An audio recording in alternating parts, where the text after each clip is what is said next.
আমাদের সুবিধার জন্য আমরা মধ্যক নির্ণয়ের সারণীটা বোর্ডে তুলে রেখেছি।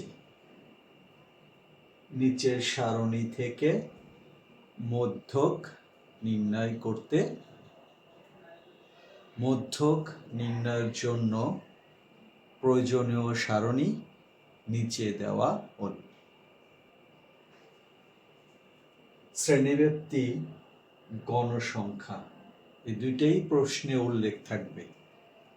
আমাদের অতিরিক্ত বের করতে হবে ক্রমযোজিত গণসংখ্যা। ক্রম মানে পরপর, যোজিত মানে যোগ করা, গণসংখ্যাকে পরপর যোগ করা। তাহলে প্রথম গণসংখ্যা আমাদের কত আছে? 7। 7 আর 12 যোগ করলে 19। 19 আর 18 যোগ করলে 37। 37 আর 24 যোগ করলে 61। 61 আর 9 যোগ করলে 70। আর মোট গণসংখ্যা হবে হচ্ছে 70। সুতরাং n/2 70 ভাগ হচ্ছে 2, 35, যা ক্রমযোজিত গণসংখ্যার এই ঘরে আছে। আর এই ঘরের শ্রেণী ব্যক্তি হচ্ছে মধ্যক শ্রেণী, যা 60 থেকে 64 শ্রেণীতে অবস্থিত।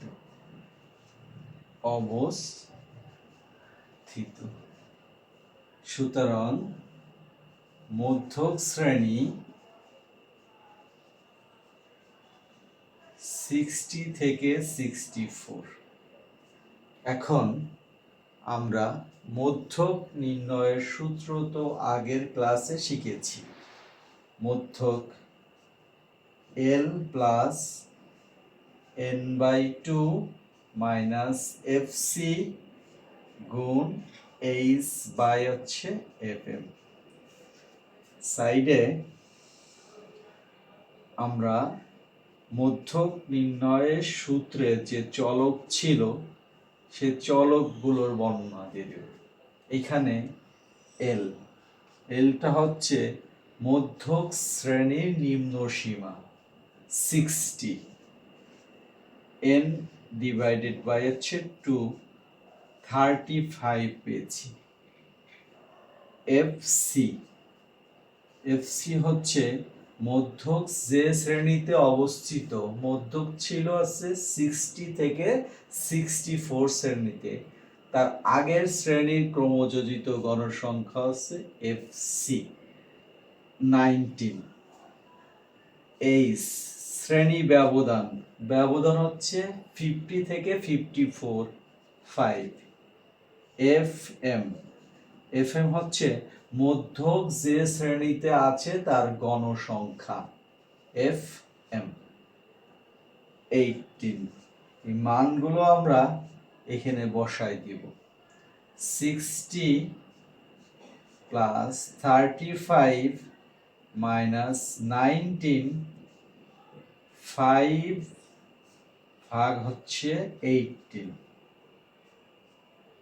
ক্যালকুলেশন করে আমরা 35 থেকে 19 বের করলে হচ্ছে 60, 5 ভাগ হচ্ছে 18।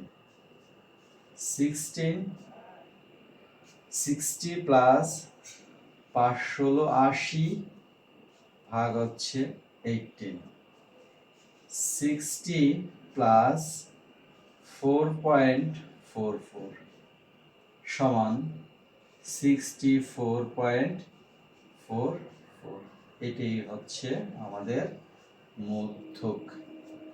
এভাবে আমরা গণসংখ্যা সারণী থেকে মধ্যক নির্ণয় করব।